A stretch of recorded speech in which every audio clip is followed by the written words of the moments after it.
I was just before we got on here, I was looking at the SETI BIMCO Discord, which John visits once every 20 years. Like a high school reunion. Anyway, we're talking about British Bake Off. I don't know if you heard the news today, and this will be a month old when we talk about it. No. Did you hear about Well, they're in trouble because on the British Bake Off, they had a Mexico week where the two hosts told stereotypical jokes while wearing sombreros and sarapes. Am I saying that right? Sarapes, yeah. Okay. Oh, so like what? Who? Like Noel Fielding, or is he still on it? I haven't watched it. He's on there. You said you got Netflix. Jump on there. I will jump on that. I haven't because I've only now.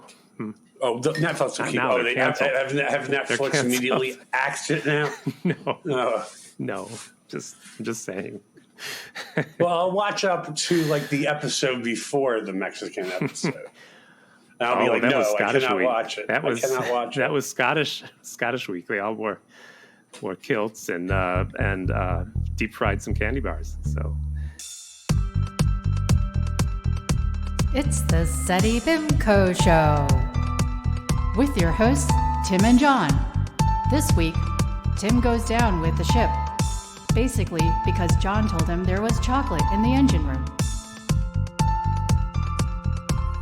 This is the SETI BIMCO Show, the show where we talk about the tragedies of high school in real life and in some bad movies. This week, John's going to have to explain while we're watching an episode of Lucy with no high school students, but I think I know. Well, I got thinking, and I will make a conscious choice. Actually, I have picked a movie for the next time it's my time to pick that I will send the link to. Is on Tubi. That's all I'm saying. I'm not giving away the title. But I realized that with the exception of The Breakfast Club, when I was a teenager, I didn't even like teen movies back then. Oh, God. Well, John, did you read the job description when you applied for this podcast? I guess not. I went to my union store. I went to the SAG. I went to my SAG rep, and he said, "No, you really got to adhere to the contract." So now I guess, oh well, I'll start picking teen movies. Okay, it could be about teachers, John. Teachers. Well, this one is actually the one I picked is actually a 50s science fiction teen movie set. But we're getting ahead. We're putting the cart before the horse, so we don't want to go any farther. The time we watched Mayday at 40,000 feet is because that Transcom Airlines also owned a lot of high school supply stores. Remember? Yeah, you know what? That joke still isn't working. I mean, it's good, Tim. It was good once. The joke. Yeah, it's not a joke. Yeah, yeah. Yeah, no. Anyway, I just picked it because it was something that I remember seeing when I was a kid. So I kind of, because I mean, I don't know. But anyway, so now that I've read the fine print on my contract, after Miss Lee threatened legal action, I have now. I will now adhere to the contract. Well, did you read the but I will. So how'd your week go, Tim? Well, I still don't know when it's going to air, but I was on a podcast called 6 Unseemly Questions. It didn't air yet. I recall you saying that you were going to do that. Yeah. And so now you have done it. Okay. I have done it. Yeah, I mentioned it before. How many unseemly questions did you get through without getting squeamish? I'm going to say 4 or 5 tops. They weren't squeamish, really. Oh, okay. I was just sad about one of my answers, but you'll see. I don't want to give it away. It's on their show to show. Yeah, none were squeamish. Wouldn't say that. Oh, okay. Well, good to know. So you went on a little vacation. I don't know if you want to talk about your week or I your things to say or my week. So I just went over to Cape Cod and Nantucket, and of course I used to work and live on Cape Cod summers. And I've been to Martha's Vineyard. I've never been to Nantucket before. Okay. I've never been to Nantucket before. And it was really expensive. Oh, yeah. So expensive that, like, on the second day I asked, "Excuse me, are there any gas stations that sell lamb hot dogs?" which they totally blanked on, of course. Would you care to explain that joke? Because that is like an ultra inside joke. Yeah, that's what you eat in Iceland. Right, when you went Did to I talk Iceland. Did I talk about Iceland with you? No, you wrote it to me in a letter. Or maybe, I think you wrote it to me in a letter. Well, that's Or deep maybe inside, John. That's deep inside. Maybe we were, or maybe we were both still on that social media site whose name we dare not speak. You're talking about a letter I sent to you 5 years ago that you put in the garbage. I can't remember. No, I still have all your letters. I saved things. I still have letters from when I went to Sweden. That's the deep. I have an aerogram. Remember aerograms? People probably don't remember aerograms. You're making that up. No, they were these. It was like this flat sheet of paper. It was almost kind of like origami, and you could write a message. It was like writing a letter, but it kind of be like a page, and then there was like a little space on the back where if you wanted to kind of continue it. But instead of sending an airmail letter, which would cost, gasp, 35 cents, you could send this aerogram, which I think was like 20. It could have been low as 18 cents. It may have been high as 22 cents, but you get the idea. John, And you said this aerogram letter is like origami. Are you saying you write a letter, you fold it into an airplane, fold it and you send, you throw it. You make it into like a bird or a plane, and and hopefully the winds are blowing just right where it can make Scandinavia. I didn't get any of those. Sometimes it would take like 7, 8 months for them to arrive. But no, somebody who went to high school sent me an air. Anyway, but by aerogram, it had like this adhesive on the sides and on the top. And then when you were done writing your letter, and granted the letter can only be, the page and then that little space on the back that would be covered up. Then you'd fold it up and it's like moisten the adhesive edges, seal it, and then you could send it. It's like, I remember before we got confirmed in the church, and so this would have been like 5th grade, I think, is when we got confirmed. We had to send off. We had to tie a note to a helium balloon, and we sent it off. And they went, and somebody said, a few years earlier, some girl was out riding her horse in Connecticut and found one of the balloons with a note on it, and she got up with the person. I never saw that balloon again. Never heard from anyone. Wait, slow down. Slow down. Catholic school. We put notes in balloons. We sent them up to God. It was for confirmation. Yeah. It was the actual church. We didn't do that. You got confirmed. Some churches did it when you were in 7th grade. Our church did it when you were in 5th grade. I don't know why. I'm just saying we didn't do the balloon thing. We did. We sent it off, and you just tied. It was like an index card, I think. And you just punched a hole in the index card, wrote your note with your address. There was a ribbon on the balloon. You tied you threaded the ribbon through the punched hole in the index card, tied it off, and let it go. I'm guessing probably mine wound up with some homeless people in the Bronx or something. I never heard from them. I don't know. Maybe it's a good thing. They may have shown up. They may have shown up at our front door looking for a place to crash. But where am I going with this? We're talking about airmail and words that fly through the air. Today, words fly through the air without letters. It's called Twitter and. I know that nobody would get it. I can remember once getting a letter. Normally, letters from New York to Sweden would take about 6 days. I remember once I got a letter in 4 days. That was a record. Wow. Somebody must have just gotten to the plane just on time. The pilot wasn't drinking. And it got right over to Sweden in 4 days. That was the record. Normally it was 6 to 7. It was Transcom Airlines. They had a lot of chili, 2 bowls of chili. They had a lot of chili, and people shooting each other up, and then they have to land in Salt Lake City, and then they have to land in Dubuque, and then they finally get to Chicago, and then they get to have to stop in Greenland or Iceland. We're talking about letters that you used to send, please don't lose my address. Write me back. I will write you. And today on Twitter and everything, you're like, oh, block this person. I hope this person doesn't find my email address. How this person or do what I do. Don't go on Twitter. I think I follow 9 people, and one of them is the SETI BIMCO show, and one is you, and I think one is Gene. And I think I have 6 followers, and I don't even know what my Twitter handle is because it's whatever, I do. whatever, like automatically generated. I just like, yeah, I'll take it. So it was like J. Kelly, and then like 7 numbers, which I could never remember in my lifetime. I was like, you know what? I just don't have time for this. Well, that was the classic mail bit by Tim and John. By Tim and John. Are you done talking about what happened on your trip? I think so. I'm blaming it on my COVID booster. Oh, did you drag your friends to 5 stores to buy socks, or I mean, did you go with somebody? Or? No. Or you don't have to tell me what happened. Oh, okay. I just went by myself. I have a very wealthy friend who has a house on Nantucket, and I found with wealthy friends, never What's his ask them. address? Yeah. I can't tell you. I have to tell. I can tell you, then I have to kill you. But I find out with my wealthy friends, I never ask them for anything. Eventually, they will offer, and they normally do offer. It might take a year, but eventually they will offer. So I was like, yeah, I don't know. Maybe I'll go up to New England. Maybe I'll go up to Canada. And I was kind of going back and forth for a couple of weeks, and then finally, well, why don't you just use the house on Nantucket? And I was like, oh, that would be wonderful.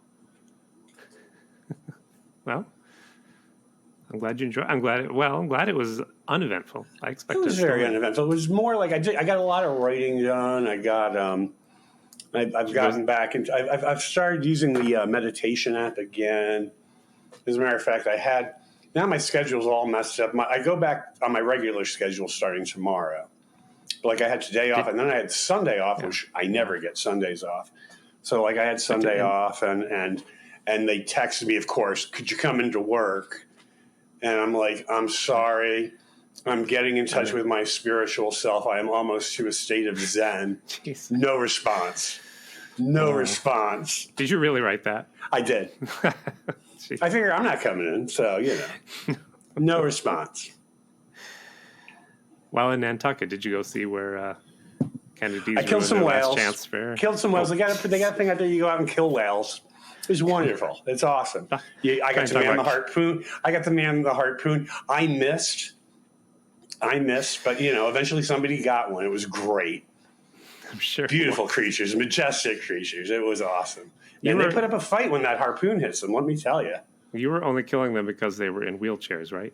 You're just they weren't. No, we just wanted to kill. We wanted the authentic historical Nantucket experience, and what could be more than killing one of God's most beautiful, majestic creatures.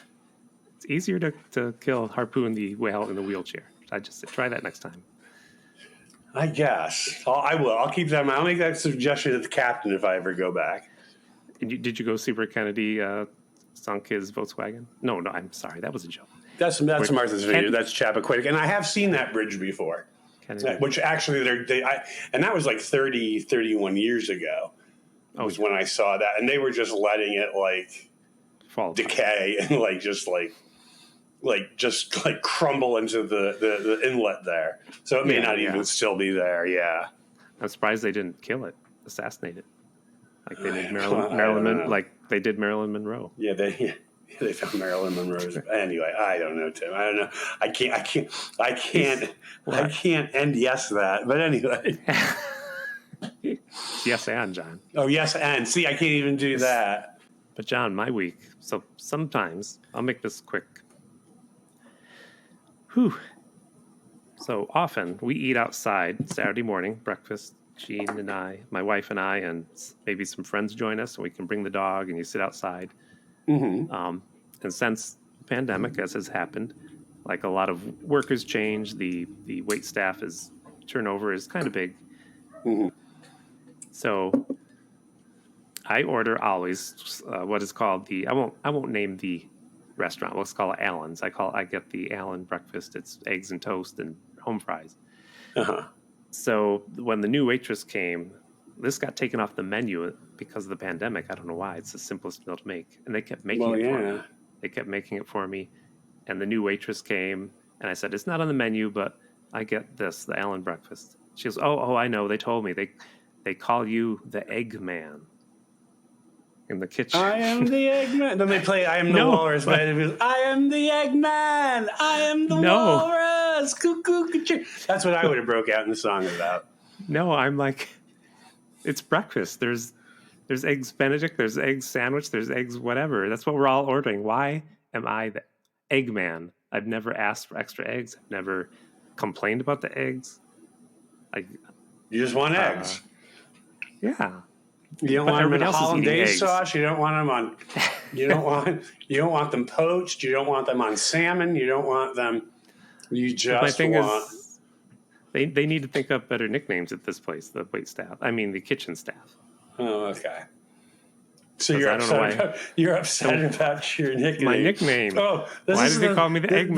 This is a sitcom. This is a sitcom episode just waiting to happen. Like you don't like the I'm nickname just saying. that the kitchen staff has true. given you, and you start like doing different things when you go in. So they will give you a new nickname. Like, I don't know, you walk like hula hoop guy, and you walk in and you're like, you got a hula hoop around your waist. And God. What a You know. terrible episode. no, seriously. And then it'd be like, oh, I don't know, Brill Cream Man, or I don't know, we'll figure out something. No, I'd probably say, like, I understand they call me Eggman down at the fertility clinic because, you know, they use up a lot of my material. I'm in demand. The, like, ladies read that I'm a New Yorker cartoonist. My wiki page was taken down, and I have a podcast. They want my It's sperm. called City Vim. I think it's the podcast. I think it's the podcast. So they call me Yeah, the they don't Eggman. pay. man. They pay a lot of money for eggs. They pay nothing for sperm, from what I hear. Like there's sperm all over the place. Oh but yeah, it's everywhere. eggs are It's- eggs are a hot commodity. But yeah. Oh, and they call me Eggman at the beach because that one time I accidentally stepped on all those endangered turtle eggs. Just once, happened once, but at the beach I'm known as Eggman. You know what? 90% of them wouldn't have made it to the other end of the beach anyway. They get flipped over. They get flipped over on their shells by the Eaten by by seagulls. the birds, and they get eaten by the seagulls. You just sped up the inevitable. I did. Also, John, I'm in that Beatles tribute band. You know what they call me? You are the Eggman. No, You they are call the me Eggman. they call me the Walrus. See, it makes no sense. Oh, I thought you were going to say like they call you, like you know the Egg McMuffin at McDonald's. I thought they were going to tell me that they called you Paul McMuffin. Paul McMuffin, what? Paul McMuffin. You lost me. Paul McCartney. Paul McMuffin. Oh, It's all right. see, there was a guy in the Beatles called Paul McCartney. He played the bass a lot, and I heard he wrote died. he wrote a song called "Yesterday," and he wrote a song called "Let It Be."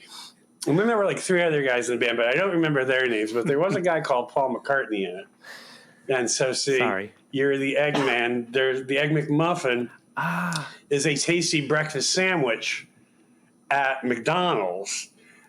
So You're- Paul, you're- you know what? Never. You know what? Yes. If I got to explain this, never mind. John, you're so Never nice. mind. And Who would you laugh fart in at an my elevator? jokes. You know, yeah, we get that, but geez, I thought that was so clever. Paul McMuffin. It was. No, got never this- mind. No, You're it took so me, nice. It took me 15 seconds to deliver the joke, and then like a minute and a half to explain it. I mean. I got distracted by a bee. John. I'm sorry, Tim. Before we watch what you want to watch, I kind of interjected and said, let's watch a very short film about high school.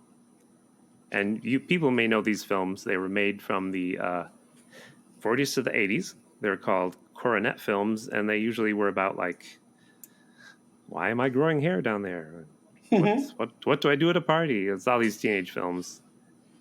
Very goofy. We watched, and I said, let's watch this one called Control Your Emotions because it relates to what John wanted to watch, which is a later episode of The Lucy Show, or was it here? Lucy or was Show. it Here's Lucy? I'll figure it out by the time we get there.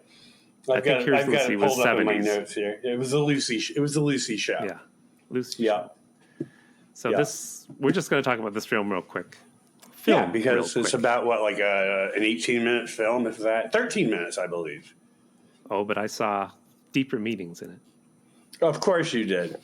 But we won't talk about it long. It's about Jeffrey. I might add some plot twists while we're talking about it. Okay.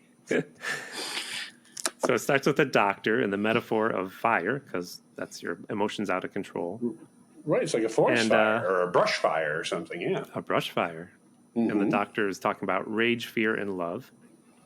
Now I blanked out do during you think rage. this doctor? Do you think this doctor was A.R. Lauer, PhD from Iowa State College? He was the educational consultant on the film, or do you think he was just? Do you think he was just like an actor with a lab coat? What do you think? Well, he looks similar and dressed the same as the doctor on summer camp. He does. Do you remember? He does. So yeah, He was kind of he's a creepy shady looking. doctor. In my mother's words, he looks like a toucher. But anyway, I'm sorry, I didn't mean to interrupt you. Let's go on. I had that question. I knew it was right at the beginning. Well, the doctor talks about rage, fear, and love. And I forgot what he said about rage, but fear is the result of loud noises. Did you notice that? It was loud teenagers, I guess. noises and separation. Separation and loud noises. I think he was talking about like in like the infant stage, how these are like the three basic emotions you have at birth. Okay. Oh, So yeah, I think was the gist of it. I was distracted by B. So I missed, but he wants to talk about having a well-rounded personality, and we're talking about Jeffrey Moore. And Jeffrey Moore is, I guess, at a soda shop with his two friends, and they're going to go on a triple date. Triple date, So- not double date, but a triple date. Yeah, These kids are already out of control. I think that's too much emotions. triple date orgy. It's a fine line, but it's a line. I'm just saying. It is. It goes. Date, double date, triple date, orgy. Quadruple date. Oh, yeah, an orgy. Yeah, Right. Stepped on the joke again. That's all right, Tim. Paul McMuffin. That was hilarious. Triple date, orgy, Burning Man. Caligula. Caligula Burning Man. Yeah, there you go. So Jeff is going to give them a ride, and I don't know what happens here if you understand it, but he just says, well, let me mix up a potion for you. Is that what he said? Or drink. And he just starts pouring Coke. So did jerky of the drink. I can't remember Yeah. now. Something like that. Yeah. He starts pouring Coke into 2 glasses as fast as he can, as if he's 5 years old. Not, is he supposed to be 15, maybe 16? Well, you have to be 16 if he was driving, right? Yeah. Well, this is the 50s. They didn't care. There's like 9-year-old kids okay. working in the coal factories. That's true. You know? You could smoke it. You could smoke in a hospital. Who knows? Like while the doctor was operating, he would be smoking. Yeah. You're right. And yes, women. All doctors were men. Yeah. Sorry. This is the 50s. Sorry. Deal with Sorry. it. You could be secretaries and stewardesses or housewives. Work for Homemakers. You work for Transcom Airlines. You couldn't Maker have your own of- credit card. No. Wow. So he spills the drink, and everybody's upset with him, and he's surprised by this. He's angry, and he's running home to take a shortcut. Well, so yeah, he gets angry by it. He pulls out a hunting knife and stabs his friend in the abdomen. Really? I missed. I'm adding plot points. This film's got to get spiced up a little, Tim. Yeah, we got to get through it. But he Okay. runs home. Uh-huh. He runs. He trips on some wet grass because some idiot is watering his lawn. But he's cutting through Yeah. through the guy's yard. Yeah. Anyway, Because shortcuts are a mistake. And that's right. so Haste he makes gets home to- waste. I think is what they say.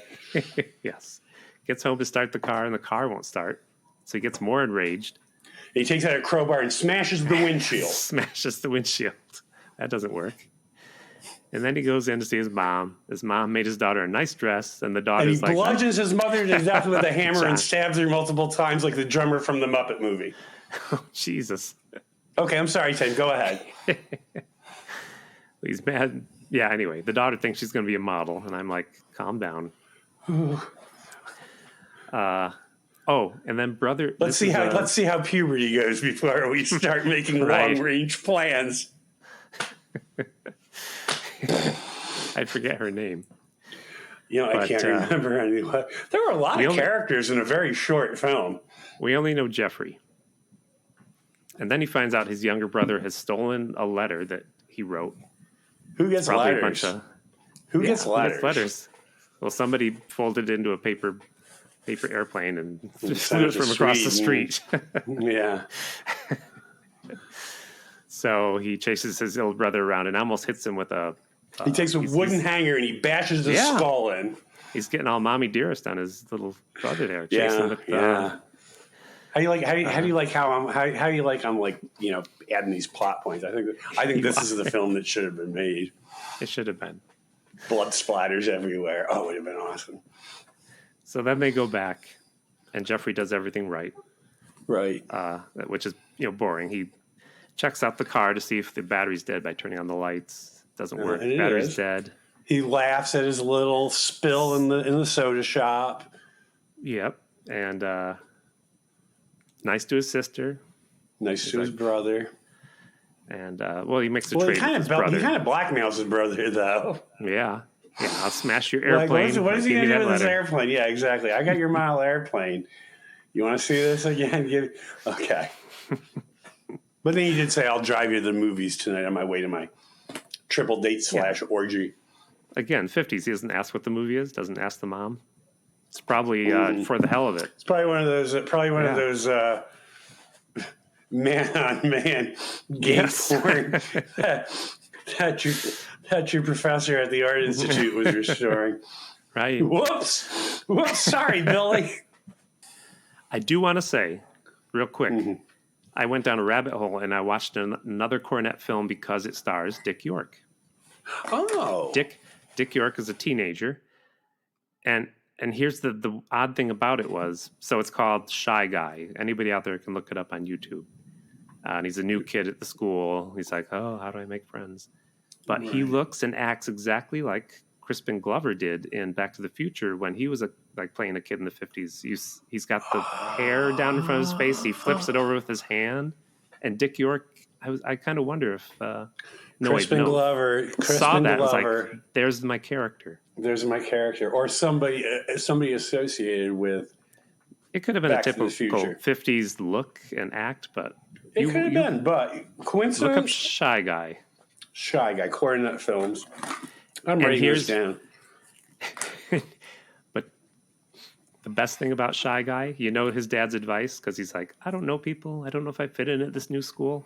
Dad's advice was, watch the popular kids, dress like they do, act like they do, and join the clubs they join, and just fit in. So basically, the advice in the 50s was to just conform. Yes, conform. Conform. Do not be different, Jeffrey. Do not be different in You check out one those. Yeah. So anyway, now John, Now we gotta see. I had a purpose. I had a purpose for that, but now we're gonna watch what you want to watch because you got the flu when you were a teenager and you watched this, and I that's why. did, or I faked the flu or something. I don't know. Was I really sick? Did I fake it? And I think it might have been Channel 5 or Channel 11 in New York. I'm not sure, but You thought you were going to Anyway. see summer camp, but and you it's were going to actually the watch summer Lucy show. camp. There You were trying to watch was, the soft Oh. porn, uh, but Lucy came on. but Lucy came on. And you know what? I actually couldn't. I was going to say the name of the episode was Lucy Meets Joan Crawford, because nowhere in that YouTube was there like a reference to the title of the episode. And then I was on the bus coming home tonight. I was like, I don't even know the name of the episode. I saw And it. it's actually called Lucy and the Lost Star. Yep. And it's from 1968. It's on the Lucy Show. Can Now, I? Lucy had two shows on after I Love Lucy. She had the Lucy Show, and then she had Here's Lucy. So this was like the last season. This was February 28th, 1968, which was the last season of the Lucy Show. And then Here's Lucy started in the fall of 68. This is the last episode that Vivian Vance appears in. Is it? I did not know that. I knew at that I point did. she was like on guest starring. Yep. What's the word I'm looking for? Status. Yeah, just coming here and there. She wanted Yeah, to she'd come retire. here and there because she was married to that homosexual guy, and they were in Connecticut. Okay. And it is true. Yeah, I can't remember his name now, but anyway, yeah, she was married to she is was this a a true beard. thing or is this a No, bit? it was a true thing. No, it was a true thing. Okay. Yeah, that's the rumor. He was an antiques dealer. Okay. So Yeah. she had a girlfriend somewhere. I can't believe we wouldn't know who her girlfriend was. No, That's no, the no, whole no, point. no, no, no, no, no. She actually, I think, was in the marriage. She was straight. Well, Oh, I see. although, see, how this episode came about was Viv again had to go to rehab for coke, Okay, here goes the bit. and Joan Crawford had to dry out from vodka and Pepsi again. Right. They met at the rehab. Now there is rumor that Joan Crawford was a lesbian, maybe in the throes of withdrawal. Viv maybe finally did give into Joan's sexual advances. I don't know. Hollywood history is very unclear on this. But she said, "Hey, you should come do my friend Lucy's show. You can play yourself." Okay. Mm-hmm. And Once you dry out from the vodka and Pepsi. All right. John, Mm-hmm. we're going to talk. I want to talk about real quick, small, Uh-huh. tiny. I'm going to carve out a little square space to say something about Lucy. She is troublesome to talk about because number one, she's a woman in the 50s who put her show on her way. They didn't want Ricky to be on the show. She said, "I want Ricky on the show." Did her show. They created Desilu Studios. So I mean, it's great that she did her thing, and she's a very successful woman back then when it was hard. But also, Right. Oh yeah. on her show, she plays an idiot for her whole career, like a woman who's this totally like crybaby in the original series, and like has no like, hey, maybe I want a career. I don't have to cry to my husband all the time. Maybe I want to do this.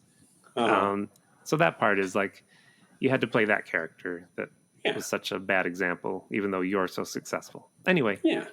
I It's think a what lot worked. of people, It was non-threatening. The novel that it was based on, that she got the premise of the show on, both she and Viv's character were divorced women, but they decided to make Lucy a widow. It was just like 1960. It was like 1962. It was just safer, and it was the same. All three shows had the same writers, right? So it was just like, it was like basically. I'm getting that out of the way. Like 21, 22 years of recycled material, but she was in the top 10 all those years. It worked. It worked for her. She made a lot of money off of it, and I'm just saying that. I'm just getting that out of the way. That's great. That's great. You cut out more of the little square, Tim, though. That's really took up a big square. But anyway, that's okay. It's a little square. I call it a little square. So Lucy and the Lost Star, being Miss Joan Crawford. Let's just move on. Let's move on. So it opens up with Lucy and Viv. The car's stalled. I don't know. Did like Lucy get a rent-a-wreck or something, or she just bought the car like for know $50 from like on the side of the road somewhere? This was a terrible looking car. It's stalled out in the middle of the country. And this relates to control your emotions. Remember? Control your emotions. What does Lucy do when the car won't start? She takes a crowbar to the windshield and bludgeons Viv to death with a hammer and stabs her multiple times. No, that's not what happened. She opens up the trunk. She opens up the hood, and she's like, and Viv's like, "Well, what did you find?" She's like, "I don't know. I just see this is how they do it." She doesn't know what she's looking at. So they decide to walk to this house about a mile and a half back down the road.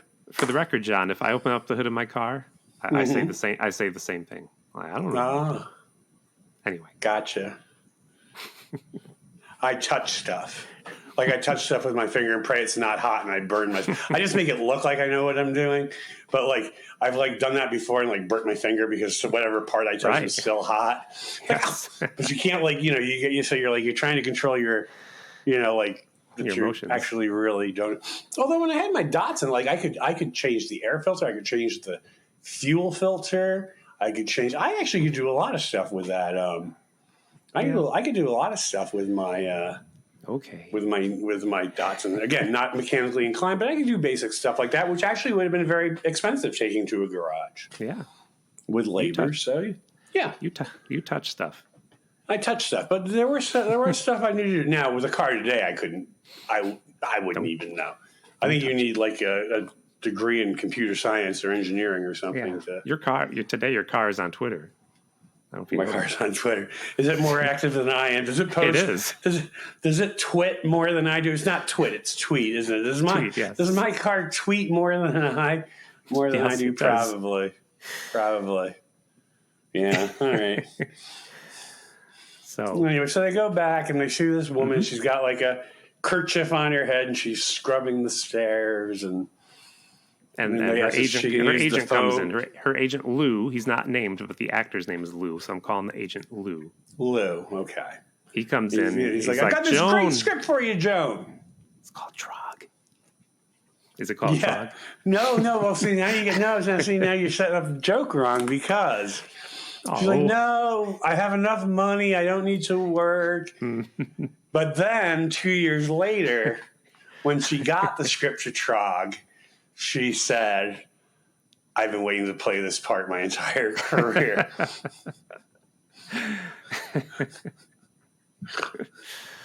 I'll edit that out, John. That I ruined your joke. No, it's fine. No, it's fine. Don't worry about it. The joke got off eventually. And so they think she's Lucy poor. and Viv show up, and they don't recognize her at first. They're but dressed then like teenagers. Then eventually they do recognize that it's Joan Crawford, and they think she's lost all her money, and like because she had to fire all her staff, but the staff was just off. It was their day off or something. She wanted to redo the house herself. Right. By the way, kind of giving away like what happened in Mommy Dearest, like almost the obsessive compulsive cleaning. I mean, True. I think they let her Joan write this. was playing herself, if you believe Mommy Dearest, which I do, Okay.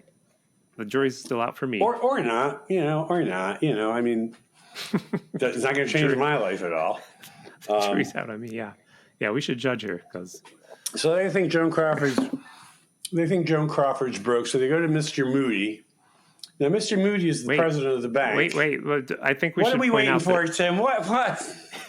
Lucy and Viv are dressed like young girls of the 60s. Did you know They notice? are. They kind of got like the. You're right. Yeah, they kind of got like the almost like the. Like what was it Barnaby Street or Savile Row in London? Like kind of that 60s mod. Yeah, like Twiggy or Because Mr. Mooney calls them Lulu. Yeah. Mr. Mooney calls them the Smothers Mothers, and that gets a big laugh from the canned laughter. Just want to talk about Vietnam. No. Because that's what got the Smothers canceled. Yeah, all you kids out there. All you kids out there, there was a show called the Smothers Brothers Comedy Hour, which was hilarious, and it got canceled because they made a joke about the war in Vietnam in the middle of the war in Vietnam on CBS at like 8 o'clock in the evening. You didn't do that in the middle of the Vietnam War. If you wanted to keep your show on CBS during the Vietnam War, do not make a joke about the Vietnam War. Support the military complex. Yeah, support. Yeah. Next week they did Mexico week, and they wore sombreros. They wore sombreros and made Mexican jokes. jokes. That was it for them. Oh, don't do them, well, John. you see, like they know. I mean, Lucy. If you think about it, Lucy Ricardo was quite racist. She would make fun of Ricky's accent all the time. No, I don't. No, I don't. She would do that. She was a terrible racist in I Love Lucy. Show just turned ugly. So, Mr. Mooney, we are really sullying Lucy's reputation. No wonder why Viv turned to coke. So, Mr. Mooney, they need money from Mr. Mooney. And for those who don't understand, Mr. Mooney works at the bank that Lucy works at, right? Yeah, and she controls I think on the Lucy show, he controlled the trust fund that her late husband left her. Yeah, so that's the joke every 2 weeks. Yeah, so Mr. she's Mooney, I trying need to money. get money out of him, and she's like, no, Mrs. Carmichael. Yes. You never called her Lucy. You always called her Mrs. Carmichael. Gail Gordon. He believes them instantly, like, oh, you met Joan Collins? She needs money? Okay. Joan Crawford. Crawford. I did this last time. That's all right. It's okay. Secretly love You her secretly want to be Joan Collins. Although I believe at this point, Joan Collins would have been playing Siren on that episode of Batman.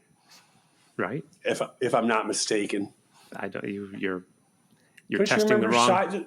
You're testing the wrong tree, John. Did you never could tell me watch that. you never watched the Adam West Batman? Oh yeah, I don't remember them well though. Oh, well, this was like the later. This might even been the season with like Batgirl, where there were like no cliffhangers. Like they would just go and like it would just be still don't one remember it. episode. Anyway, Still don't she had remember like this really high pitched tone that would come out of her mouth, and she'd hypnotize men, much like the sirens in Greek mythology. So they called her Siren, yes, and that was Joan Collins, and that would have been about this time. But it's not Joan Collins in this program, Tim. It's Joan Crawford. So, John, here's. I'm sorry you're tired, but no, I'm just having. I'm doing this thing as a responsible citizen, getting myself boosted for COVID-19, and okay, you try to be civically responsible, and look where it gets you. So, Mr. Mooney, he's an old man, and Joan Crawford is in this. Joan Crawford, this, yes. This show, and she also starred in the movie Trog. And to quickly explain, Trog was a movie where they found a troglodyte living in a cave under England, and he wore basically a ape mask from 2001, and he left the rest of his body was like hairless. Very bad costume. That was Trog. So this week I did. What do Mr. Mooney and Trog have in common, John? Oh. This thing is like that thing. I like that. Okay. Well, let's see if you do like them, because here's number one. The way Okay, Trog and Mr. Mooney, the owner of a bank, they have in common. So both Trog and Mr. Mooney, they both hate and kill members of the British Sub-Aqua Team. And if you remember Trog, the Sub-Aqua Team had to go in and find Trog. Tim, and of Trog course killed everybody them. remembers Trog. Everybody listens to the SETI BIMCO show every week. The Trog episode is a classic episode. It's like Who's on First with Abbott and Costello. It's like Who Shot JR on Dallas. The Trog episode is like that big. All right. So Trog killed the Sub-Aqua Team because they're mostly made up of Presbyterians, and Trog hates Presbyterians. He believes that the moon is the one true God. And Mr. Mooney hates the Sub-Aqua Team because while visiting England, he shared a youth hostel with them, and they stole his razors, and he was unable to shave his body. So that's... What? Okay, I know you're confused. Number two will clear this up. Number two, okay, the second reason, here's the second way that Trog and Mr. Mooney are like. I'm getting lightheaded. They both shave their whole bodies except their heads. Oh, okay. All right, okay. Little known facts about Gail Gordon. There's only four of these. Only four of these. Oh, thank God. Great. The third way that Trog and Mr. Mooney are both alike is they're both penny pinchers. They are both penny pinchers. They hate loaning out money. Trog hating loaning out money to Homo sapiens. He only wanted to loan money to other troglodytes. And Mr. Mooney, ironically, won't loan money to Presbyterians because, Presbyterians once stole his razor blades. Right. Also. At a youth hostel in American Samoa. Here's the fourth way. I'm so sorry this bit's over. Trog and Mr. Mooney both refused to appear in Trog 2. Trog 2, The Revenge. Trog refuses because he was dead. And Mr. Mooney refuses because the producers wanted a more realistic Trog and thus asked him not to shave his body. And this is too big of an ask for Mr. Mooney. He always shaves his body. Well, Gail Gordon, American character actor, was, known for his, shaved torso. That's, everybody knows that. Yeah. Everybody knows that. Everybody knows that. He couldn't, go against character. He'd never get work again. 3 people touched his smooth shaved body. That's a known fact. Only 3. Only 3. We only know and one person gave birth to him. And one was the doctor who gave birth to him. Yes. Or the doctor who delivered him, excuse me. So it was like his mother, the doctor who delivered him, and we're not going to get into the third because that's another one of those Hollywood exposés that I'm not going to, in case, the state of Gail Gordon is still Right. alive. We got to see what happens next on Lucy. Joan doesn't want money. She doesn't want charity. So, or is there anything you want to talk about before that? No, he sends her. No, she doesn't want charity. She doesn't want to work. She doesn't have to until, unbeknownst to her, 2 years later, the script for Trog would come Yes. across her door. They bring her fruit baskets. They bring her, yes. Was it fruit baskets? And wasn't it food from a grocery store too? Yeah. Was it like a big sausage? I think it was in like, there? I think it was like a Bananas? care. It was basically like a care package. Was it corn? Yes. Big- He big spent loaf of bread. $100. He spent $100. Sardines. I saw Chips Ahoy in there. He spent $100. And in Oreos. 1968, for $100, you get a house, a car, Right. a 3-course meal, and a prostitute. That was Sarah a lot Lee- of money in It 1968. was. And a Sara Lee coffee cake. Sarah Lee Coffee, take home to your wife.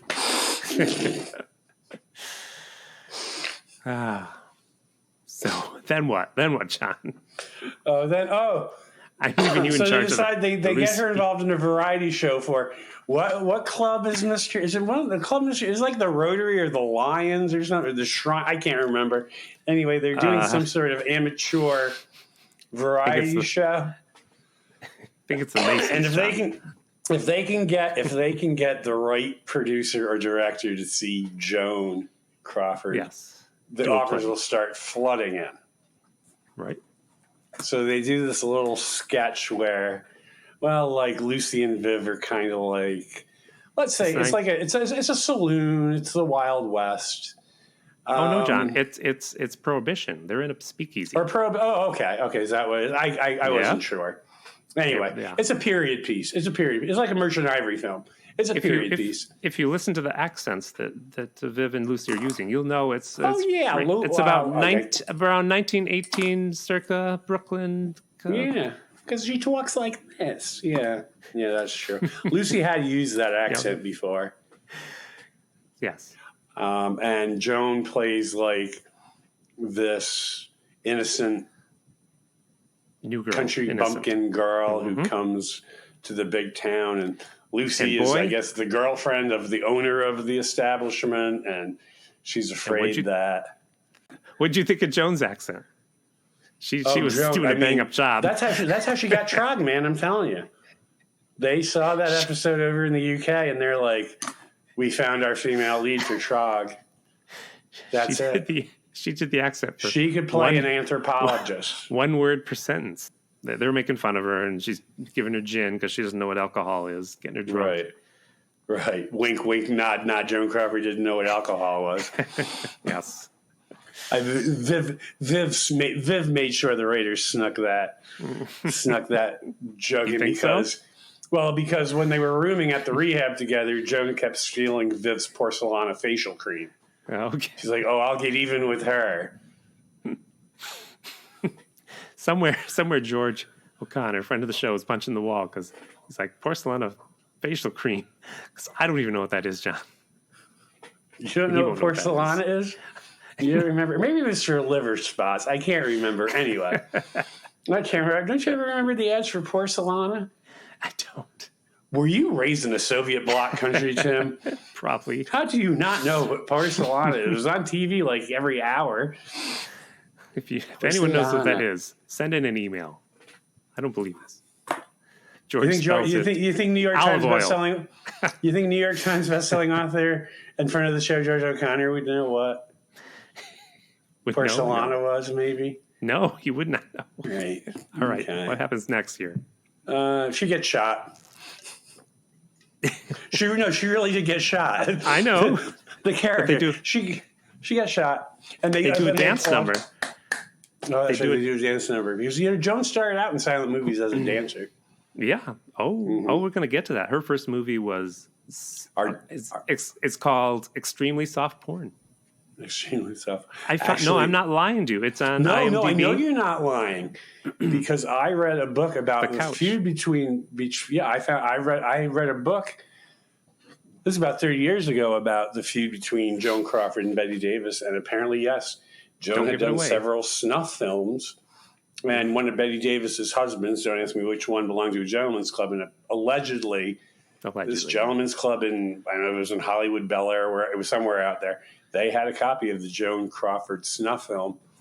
And I think that you probably didn't watch the Ryan Murphy series Feud. No, I didn't. On FX, it was Jessica Lange as Joan Crawford and Susan Sarandon as Betty Davis. It's basically all about the making of Whatever Happened to Baby Jane.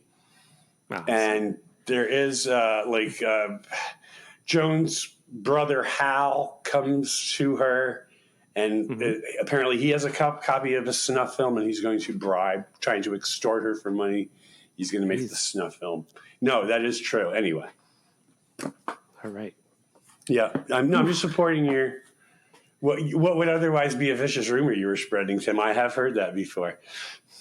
No, I have a different view on it, but we'll get to it. Okay. A different take. But you do forget, Mr. Mooney, he plays Scarface. He enters the door like Darth Vader. He's Scarface. He likes the new girl, and thus Lucy shoots the new girl. I'm just giving context. Don't want you to think Joan was murdered willy-nilly. Willy-nilly. And it wasn't Joan, it was the girl who was playing in the it wasn't as good as the burlesque show on that episode of Maude, but it was Nope. It was entertaining in its own way. Maybe. It was what it was. So, because of the benefit, Joan gets all these offers, which she seems excited about, even though she said she didn't want to work. Right. But it's the 60s, so fat jokes are funny. And the producers are like, they really want to talk to the fat one. And Ethel's like, oh, me. Yay, they want me for the movies. And they're like, no, the fat one with the mustache. And Mr. Mooney is supposedly wanted by Hollywood. Yeah. Because fat jokes are funny anyway in the 60s still. 70s too. And 80s. It never stops. It never stops. Now you just can't do it. Now it's called body shaming. And rightfully so. Yes. So and that was the end, right? Well, no. Then Joan reveals the fact that she's not broke. She's got more money. She doesn't need the job offers. No. And so, like, Mr. Mooney's like, thinking about the $100 he spent. He's like, but I spent $100 on all that stuff. And she's like, oh, well, basically, I don't know what to tell you. He's like, that's okay. I'll use it as a tax deduction. She wound up giving it away to charity, she said. Yes.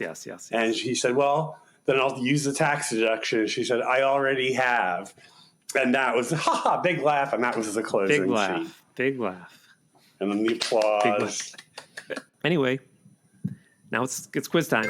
I'll call it the Bib Cool SETI Q&A. Brain twist. Answering quizzes. Theme song. Do you like quizzes, John? I do love quizzes. Brainstorm. I'll call it SETI Q&A. Brain twist. The Bib Cool. I love quizzes. The Bib Cool. I'll call it theme song. No. So, quiz time. Who from this episode was voted most likely to be the CEO of a elevator company in high school? It can be the kids. Joan Crawford. Joan Crawford, because she was always going down. Oh my God, John! Oh, she was a tramp back in high school. Oh my God! Anyway, tramps. She was in charge of her hussy. sexuality. I'm sorry, hussy. She was a hussy in high school. How's that? Is that better? Our show is canceled. Anyway, I think it's Joan's agent that I'm calling Lou because that was the actor. He was not raised in Florida where elevators were not invented until the 80s. He was raised in New York City where elevators reigned supreme. Elevators were all he could think of day and night. And one night while riding elevators, like he always did, he met a young Joan Crawford. And she loved elevators too. They would get high and ride the elevators all night and giggle. But one night, some producers got on the elevator and asked Joan to be in an extremely softcore adult film called The Casting Couch. That is her first film. The man who would become her agent started riding the elevators and getting high with Betty Davis instead. So when Joan found out, she shoved Betty down an elevator shaft, leaving her for dead. And then she made Lou her agent and confidant so as to keep her murder attempt a secret. Turned out Betty Davis survived her fall into the elevator shaft and rose again more powerful than before to become Joan's arch enemy, as she fought to the death in 1972, as we all know. So, Gee, I wonder if our listeners can figure out which one of us was this was the first time they'd ever heard that question, because my answer was like 5 words, totally off the top of my head, and Tim is I know. like he's entered a public speaking contest. Well, you know the other 2 questions. Who in this episode was most likely to have a podcast? Or it can be the short or Lucy, the high school short. Take characters from either one. I'm going to say the sister who does not become a model because puberty is not kind to her, and she does a podcast about what your plan B should be if you do not become a model. Oh, good one. Mm-hmm. What's Be a this housemaker. Just what's be a the housemaker. podcast called? Just be barefoot and pregnant in the kitchen. That's your option. That's your only option, ladies. That was your only option in 1951. Barefoot and pregnant in the kitchen. And 61 and 71. But Go start. If you're not popping those kids out by the time you're 21, how are you Right. ever going to have 8 children? Come on. Oof. A rough episode. Mm-hmm. Paul. Rough episode. What was that joke? Paul McMuffin? Paul McMuffin, which was hilarious until you ruined it. Never mind. It's okay. It's all right. Paul McMuffin. So my podcast idea. So the little brother of Jeffrey in that Okay. in that short, he could still be alive today, even though he'd be pretty old. But he'd be precocious. He'd be an older guy, and he's like, "I'm going to start a podcast." And on his podcast, it turns out he was always stealing his older brother's letters. That wasn't just the only letter he stole. He stole all his brother's letters. Mm-hmm. And on his podcast, he would read his brother's letters. His brother's now dead. And most of his letters were about cars and typical 50s stuff, But he also wanted to be a stand-up comedian in the 50s. And so the brother's reading his stand-up comedy. And it's like, here's a sample of Jeffrey's stand-up comedy attempts that his little brother is now reading on podcasts 50 years after he's dead. So you ready? I'm ready. This is God. this is 50s humor. You may not get it. Okay. All right. Here we go. This is one of his bits. So ever try to start your car only to find out it won't turn over? They'll tell you it's the battery, but I blame it on engine elves. Never heard of them? Well, if any subversives move into your neighborhood, you will. Poets, artists, maybe even Jews. If subversives like this move into your neighborhood, you'll end up with engine elves. It's definitely because of them. It's definitely not because of all the, it's definitely engine elves. Okay. My God, engine it's elves. Wait, no. And by engine My- elves, I mean my- Jews. I mean, I'm trying to follow this here. My engine elf's troubles are not a result of all the painkillers I regularly steal from my wife and use while doing work on my car. I get so angry about my car not starting, sometimes I just kill the engine elves with a knife. At least I think they're engine elves. They dress all in green and try to sell me cookies. I fear the elves, but I love their cookies. So I'm Okay, a that was conflicted worth it. patriotic American. No, just stop on the laugh, Tim. You got the laugh. Stop Okay. now. No, because they're wearing green uniforms. So that's hilarious. And selling cookies. That's hilarious. Stop right there. Stop on a high note. Well, That's hilarious. I have to get to the point where he wonders where his daughter is. Okay. Who in this episode would have a spin-off TV show, John? Who would have a spin-off TV You show? know the question that's coming. I know the question that's coming.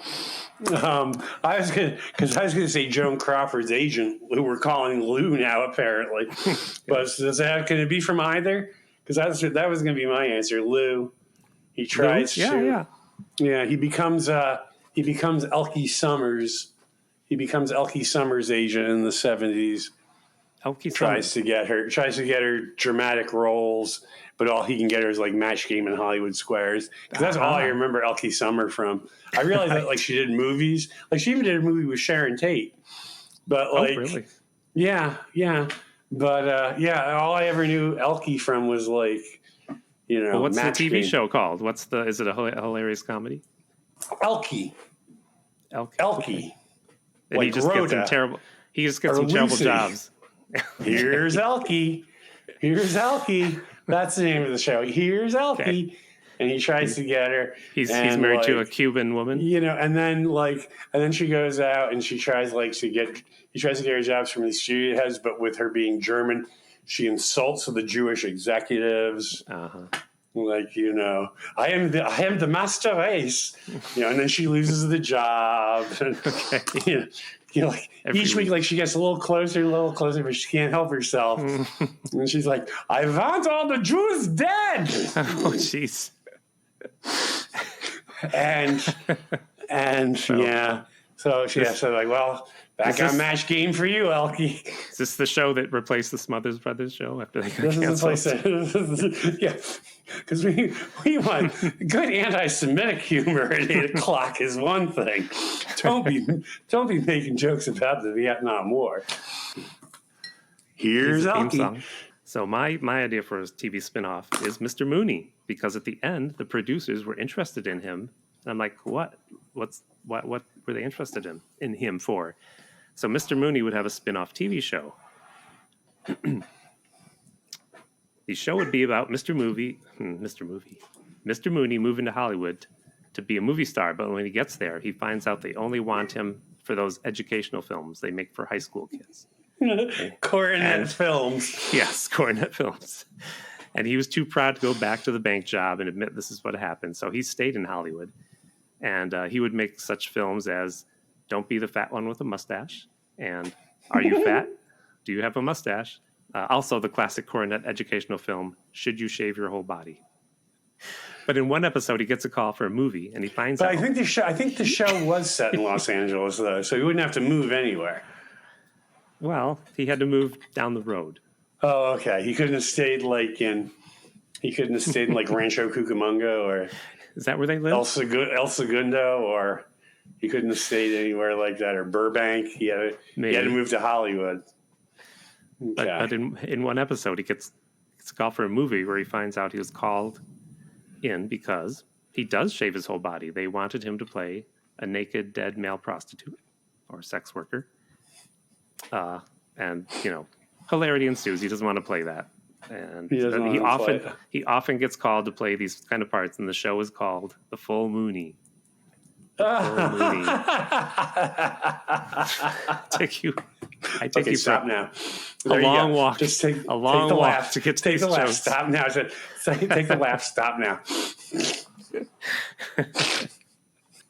We should We'll probably read get the out letter of next here. week. Let's read Yeah, the we'll read George's letter week. next week. It is so riveting. We will read the letter next week. But listen, you picked. Is it your turn to pick a movie? I don't know. It is. Tell me the movie you picked. I was going to do Teenagers from Outer Space, Oh, okay. a 1959 American independent black and white science fiction cult film released by Warner Brothers. And then as I'm reading it, it says, You in found out it's 1987, soft the porn. film entered the public domain in the United States because Warner Brothers did not renew its copyright registration. Oh, we can do anything. We can play the sound from the whole movie, John. Exactly. So, there you go. There you go. Like, Warner Brothers is like, I don't care. Do we want to keep the rights to that? No. No. We can use as much of it as we want. There you go. Whew. All right. Well, Tim, I guess it's about that time, huh? Yes, where's all my notes? Like and follow us. Email us at SetiBimco with an E at gmail.com. You could tell us a short story about high school if Yeah. you don't want to be on the show. But if you want to be on the show, give us a hint. Yeah. We're on Twitter, SetiBim. John, what's happening? At SETI BIM. At SetiBim. At SETI BIM. Instagram, SETI_Bimco. Is that right? BIMCO without an E. Oh, God. Look up SetiBimco. Look it up in the internet. Yeah, look it up. But I'm thinking like people just aren't grasping. That's my hope at least. That people just Give aren't us- grasping. Give us 10 stars and like us and follow us. And John, Yeah. we're either going to watch this movie next week or have a guest. Okay, Is that it? All right. that'll do it. Goodbye. Bye, Tim. SETI BIMCO is a podcast by Tim Hamilton and John Kelly, produced by Miss Lee, music by Tim Hamilton. This has been a Pity Party Line production. Party line, it's a party line. That's my joke. It's cold out. There's Paul no bees. McMuffin. Paul There's no McMuffin. bees. Paul McMuffin. I thought that was hilarious. Never Right, mind now, man. You know, now my heart's not into this episode. Paul McMuffin. That was freaking hilarious. Paul McMuffin. Well, let's try to start again. Let's try to start anew.